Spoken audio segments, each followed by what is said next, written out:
We have brought Japan in, we have brought Korea in, we have brought China in, Australia, New Zealand in, India in. The 6 around us are now working together in order to create another architecture for trade and for cooperation and for investment. Together, 3,488 million, 4.8 billion out of 7.4 billion of human beings on earth. In this structure, it will be 4.8, 4.9 billion. Definitely larger than TPP. Only 800 million. Together, GDP is 22 trillion of that new structure. TPP is 28. We are 22, not that far apart. Internal trade among ourselves, 3.47 trillion US dollars. TPP, they trade among themselves 4.17. External trade, and this is something very interesting. External trade of the 16 countries, which is called ASEAN Regional Comprehensive Economic Partnership, RCEP, external trade is 10.8 trillion US dollars compared to what would have been TPP, only 9.48 trillion US dollars. We are ahead in trading with the world, and mostly we export to the world 75% and more from China, from India, and we have brought in more for our consumption. That's the hub, the fulcrum, and the center of gravity that ASEAN has been able to evolve with those dialogue partners into us.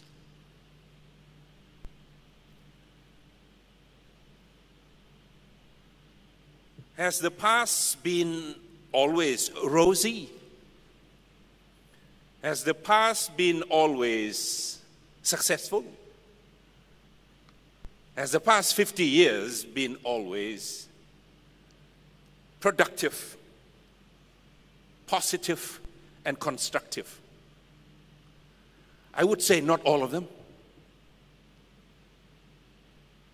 But you can just imagine without ASEAN, how would these 10 countries would conduct, would regulate, would govern their relations here in the region? When each and every one of them has a burden of history,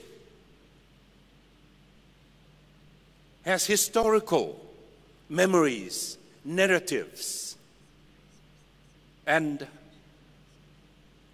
conflicts, ASEAN has been able to put a framework and inspire us to look into the future rather than being restrained by our past. Just imagine Southeast Asia without ASEAN. Would we be able to attract these dialogue partners who would want to come to the head table of ASEAN every time we call a meeting? I don't think so. Would the European Union now knocking on our door saying that we want to be in the ASEAN-driven East Asia Summit, EAS? Would the rest of the world, Brazil, Turkey, South Africa, those big countries would like to converge on the ASEAN platform and ASEAN stage? So we have achieved what I would call a high level of integration among ourselves, coordination, effective coordination among ourselves, and certainly we have that convening power. We call a meeting, everybody would like to come and be seen on our ASEAN stage and hold that traditional symbolic ASEAN handshake. But if we have been able to manage our differences, East Timor we help, not as ASEAN, but as countries, members of the region, because ASEAN at that time, 1999, 2000, were not quite ready to move in and try to help and settle and restore law and order on a territory that had just broken away from its biggest member state, Indonesia. But we went in and we helped in nurturing that half of that island into a nation state. With the help of the world, with the help of the UN, but we went in first. And Indonesia has been grateful for what we have done.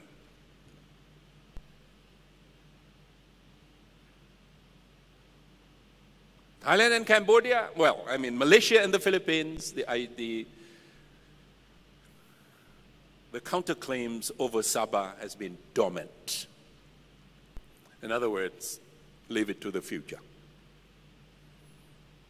Malaysia and Singapore could settle the differences on those rocks between them.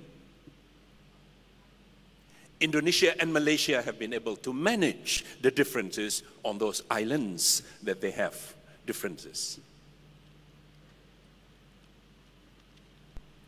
Thailand and Cambodia. Many of you may ask, what has ASEAN done? Well, the man in front was the foreign minister of Indonesia at that time, Marty Netolakawa, because he was the chair of ASEAN that year, 2011, when Thailand, the two kingdoms, were fighting over a ruin. Precious, valuable, but a ruin. What did ASEAN do? Well, as Secretary General of ASEAN, I slipped into Cambodia and asked to see His Excellency Hun Sen. And he saw the sensitivity that the Secretary General of ASEAN is a Thai citizen. And he said, don't come to the Prime Minister's office, go to my private residence.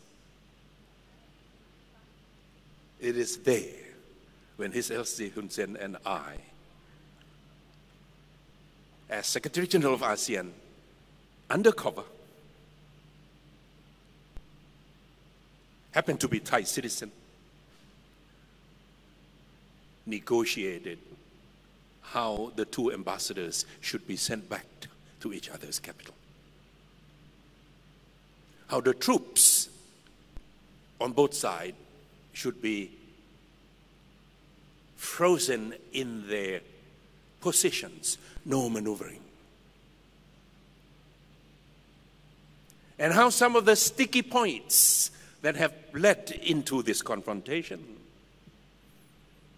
some of the sensitive issues that might not be known to many of us, that a leader was deposed from one country. A case has gone through the process of judicial system to the highest court and convicted, but became an economic advisor to another government across the border.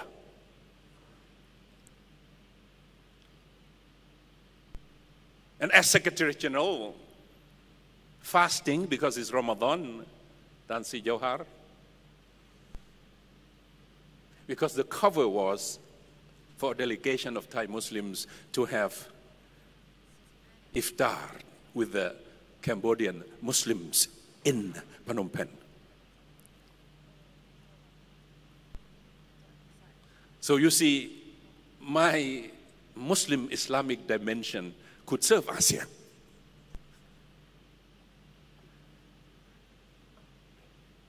I encourage him to think about these issues. The next day I came back, and it has to be made public somehow, but it cannot be out there to the entire media in Bangkok. I called the Bangkok Post, I called the Nation Review. They said, no, our 2 papers have gone to bed, meaning they are done, they are just waiting for printing, and tomorrow the version is going to come out. We can't add anything to it. Well, being their columnist, being there, one of their editors, both papers, I said, please call them back. You have put them to bed, meaning ready to go to print, please call them back. Put on the top of your newspaper saying that Apisit and Hun Sen shall meet at the earliest opportunity. That has to be out there because Mr. Hun Sen will have to be convinced that Surin was doing his job, delivering the message. And I had to brief the representative of the Thai government. Over a Japanese lunch, me fasting. He was enjoying his lunch. I was briefing him. The next day, the 2 ambassadors were sent back to each other's capital. The next day, the economic advisor of the Kingdom of Cambodia resigned. A few days later, the troops disengaged. So, the last 50 years, we have gone through many of these things. Personal diplomacy, personal mediation, not megaphone diplomacy, but working on the ground with players, trying to rationalize, trying to convince that the best for you, the best for everyone, the best for the region is for us to establish peace and stability and security so we could win the confidence of the world to come in and invest and trade and tour and cooperate with us in these efforts of trying to make this landscape stable, secure, and prosperous.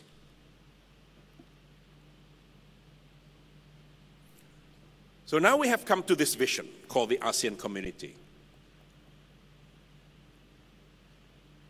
There's a lot of excitement leading up to the ASEAN community, the 1st of January 2015. Since then, the excitement seemed to dissipate. And I have warned this even before, even after my tenure at the Secretariat. At the end of 2012, I have warned that the day that you announce the birth of the ASEAN community, the sun will still rise in the east. You won't feel a big bang. But the integration has already taken place along the way in that spirit. When we talk about open sky for each other, policy, agreement, we encourage Air Asia to be born. We encourage Lion Air to be born. We encourage Nok Air to be born. We encourage various other smaller regional airlines to be born. No longer flag carriers of the countries. The other day I was flying to Kuala Lumpur. I flew from Krabi to Kuala Lumpur. I didn't have to come to Bangkok to fly to Kuala Lumpur. And you can fly from Phuket to Bali. You don't have to come to Bangkok to fly to Jakarta first. In order to go to Bali, we are now crisscrossing each other's skies because of that vision that we want to make it one.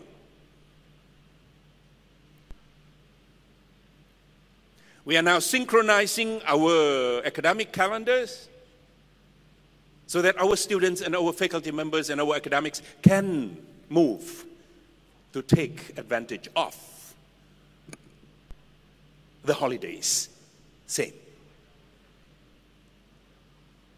We are now agreed, not quite implemented, but we have that vision in mind. We agreed, we are implementing it, but not as fast as we expected it to be. What we call the common standards on the professions. Doctors, nurse, dentist, engineer, architects, accountants, surveyors, people in the hospitality industry. These are the people who can move on the landscape, because you can't move the trade, you can't move the products, you can't have access to services unless you also allow people to move cross borders, to set up their shops, to set up their companies in each other's economies. We are working on those. But, here is the catch. We have come 50 years. We have integrated quite a bit. Together we have benefited from this integration process. We now are exposed to each other's internal domestic problems because of the integration. Because integration doesn't only give you a labor crossing the border to work in your economy, like Thailand, 3 million from Myanmar, from Cambodia, from Laos. Not only just cheap labor, but there are other problems that when open borders are established or borders brought down, ASEAN is flat. We have other problems, internal and domestic, to the member states, but could spill over any time, any day, and could create instability and insecurity and could affect our own prosperity. And we have journeyed on that road too. That absolute sovereignty is probably not a practical and pragmatic thing anymore in the age of the community. Principle of non-interference has to be embellished. And it is being embellished. In the old days, you can't even ask about the problem